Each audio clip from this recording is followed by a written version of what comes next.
cheveux. C'était une musique américaine qui nous a fait passer nos plus belles années.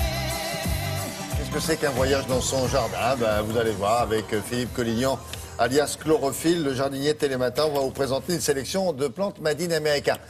On fait ça une fois par an, mais ce qui m'étonne, c'est que chaque année, il y en a presque des nouvelles. Il y a des nouvelles, et on a parlé des plantes asiatiques, énormément de plantes asiatiques, hein, et des plantes américaines, il y en a plein aujourd'hui, et notamment à travers les graminées qui font fureur au jardin depuis une dizaine d'années, parce qu'elles sont ultra résistantes. Elles résistent à moins 25 degrés, elles résistent à plus 50 degrés, elles résistent à la sécheresse. Pas les mêmes.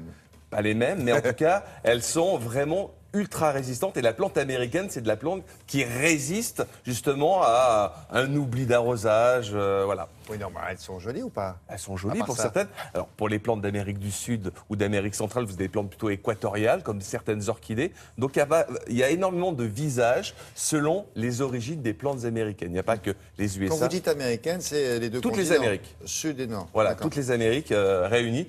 Alors, quelles sont-elles? Petit tour d'horizon, regardez.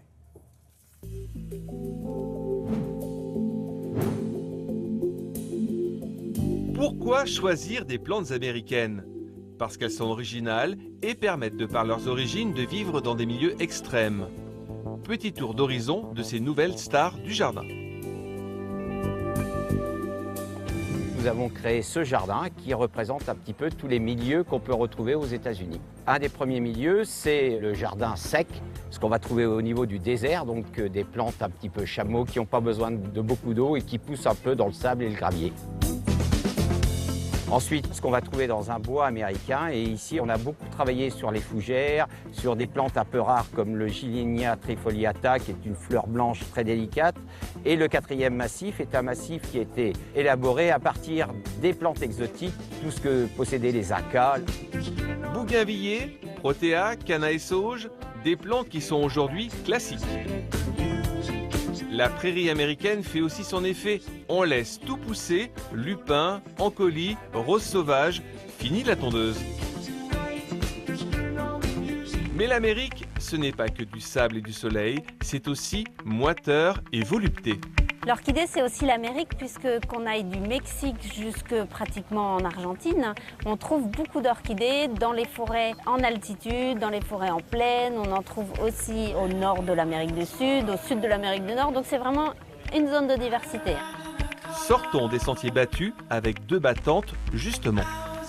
On retrouve en particulier des lélias, Lélia purpurata par exemple, qui est une orchidée endémique du Brésil et qui est caractérisée par ses très grosses fleurs blanches avec un label qui peut être de couleur plus ou moins foncée suivant la variété. Des orchidées jaunes, les oncidiums, tout le monde pense à ces oncidiums qui sont les filles de l'air, qui ont pour particularité de faire bouger leur tige florale avec le vent et être très attractifs pour les insectes pollinisateurs.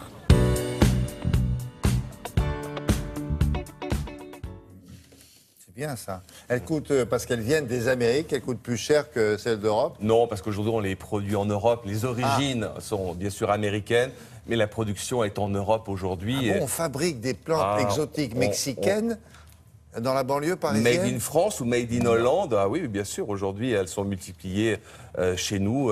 Mais les origines sont toujours américaines et c'est ça qui est intéressant. Elles conservent leurs caractéristiques d'origine. Il y a ça dans les jardineries, un carré réservé aux plantes... Non, il n'y a pas Non, ça. malheureusement. Mais ce qui est intéressant, c'est quand on jardine, c'est bien de savoir d'où vient la plante. Ça vous permet aussi de savoir comment l'entretenir souvent. Voilà. Oui, puis si elle peut vivre sous nos latitudes. Sous nos latitudes. Souvent, on a vu les orchidées, justement, elles ne peuvent pas vivre évidemment à l'extérieur, sauf de mi-mai à mi-octobre. Il vaut mieux les sortir parfois. Ça leur redonne un petit coup de boost pour qu'elles puissent refleurir pour l'hiver. Voilà. Merci beaucoup, Monsieur Chlorophylle. Avec la période estivale, ou pas loin de la période estivale, si, ça va arriver un jour. Alors, il y a les grandes foires qui reviennent, et puis les petites fêtes foraines qui régalent les petits. Et puis, côté manège, il y en a pour tous les goûts. Des plus vertigineux aux jolis carousels d'antan, vous allez voir.